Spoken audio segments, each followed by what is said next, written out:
It's very common for us to take all the pennies that we get for granted. From leaving them in the shopping bag to having all of them scattered around the house, pennies are the least valuable form of American currency, and you can find them almost anywhere. There's a real reason why this happens. It takes more than a penny to manufacture a penny, so it's no surprise that people started to make different projects with the spare pennies that they get. Usually there's little penny houses and other small ornaments, but this DIY artist took it to a whole new level. She started with throwing into the floor thousands upon thousands of pennies right onto her living room floor. She said no more. There's time to take all those pennies she had from collecting them to use. She started thinking what she could do to make the penny's life worth a little more, and she came up with the idea that shocked everyone from the beginning to end. The woman's name is Tanya Tuners, and she's a DIY enthusiast. She decided to report her project development in Imgur, where people were delighted watching all the progress. She decided to start gathering all the copper pennies she could and decided to make them into a lovely floor design that would make her living room pop up from the rest. The number of pennies that she gathered turned out to be more than she ever thought she would. In total, there were 13,000 pennies, which is also $130 worth.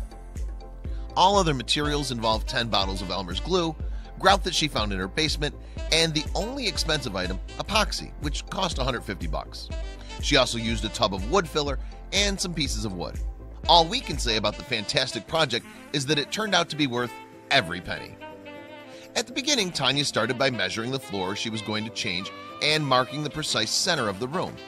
Then she drew an axis to use as a guide and started gluing pennies in the form of a diamond. Then she needed to wait for everything to dry to start putting the other pennies without losing all the previous work. When you see Tanya's finished work, you can see how much effort and hard work she put into the DIY project.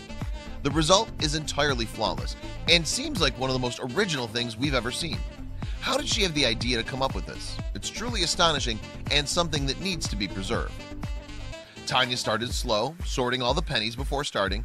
Just that part of the project was super tough, according to her. The two different types of pennies were classified in a big silver bowl, which was the darker ones. The other ones were shiny. She used every one of them. Talk about attention to detail. Tanya, the smart woman she is, had some tricks up her sleeve to make the project seem more professional. At one point, she started to notice that there were not going to be enough dark pennies, and she was well on her way. She was not about to stop. So she went to the store and bought some liver of sulfur to turn them into a blue, purple, black color. She then had to sort all the pennies again, checking that the color matched the original ones. When she was almost done and started working on the final corner of the room, the whole project was beginning to come together as the fantastic result it turned out to be. We can't even start to think how exhausted she was. After having all the pennies finally in place, Tanya was able to add the finishing layer of epoxy. The final segment put the cherry on top of this project. Now it looked shiny and was a very soothing floor to walk on. She wasn't only careful with the epoxy, but she kept in mind to alternate between the heads and tails of each penny so that it would have a pattern that was a very nice visual contrast. This was the task that required more focus, but it was completely worth it. You can see the pennies alternate between heads and tails and all faced in the same direction, because I'm crazy and hate myself, Tanya jokes. She may be a perfectionist, but she really ought to be proud of herself for her magnificent work. There are no limits to what we can do when we put the creative light bulb on. Maybe this floor will start a new trend in interior design.